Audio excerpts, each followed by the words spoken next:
Assalamualaikum warahmatullahi wabarakatuh.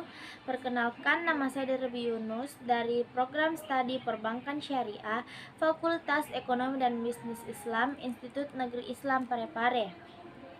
Pengertian ekonomi dari kata eko atau orkos yang artinya rumah tangga dan nomos yang artinya peraturan, hukum, dan tata cara. Jadi, arti kata ekonomi yaitu peraturan rumah tangga. Sedangkan ilmu ekonomi adalah studi mengenai individu, masyarakat yang membuat pilihan dengan menggunakan uang atau dengan menggunakan sumber daya alam yang terbatas.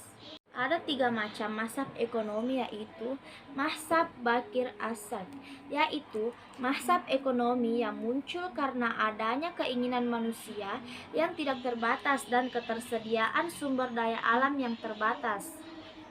Yang kedua, mazhab mainstream. Mazhab mainstream ini setuju bahwa munculnya masalah ekonomi dikarenakan sumber daya yang terbatas dan dihadapkan oleh keinginan manusia yang tidak terbatas. Mazhab alternatif krisis. Mazhab ini mengkritik dua sebagai mazhab sebelumnya, yaitu mazhab Bakir, dikritik sebagai mazhab yang berusaha menemukan sesuatu yang telah diwujudkan oleh orang lain. Sedangkan mazhab mainstream dikritiknya sebagai ciplakan dari ekonomi neoklasik, menghilangkan riba dan memasukkan marian zakat.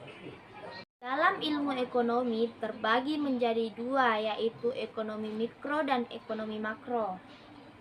Ekonomi mikro memfokuskan atas individu dalam perekonomian, contohnya rumah tangga dan perusahaan, bagaimana mereka membuat keputusan dan bagaimana mereka berinvestasi ke pasar.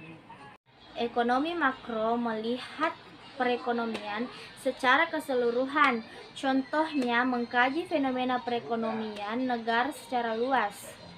Sekian dari saya. Wassalamualaikum warahmatullahi wabarakatuh.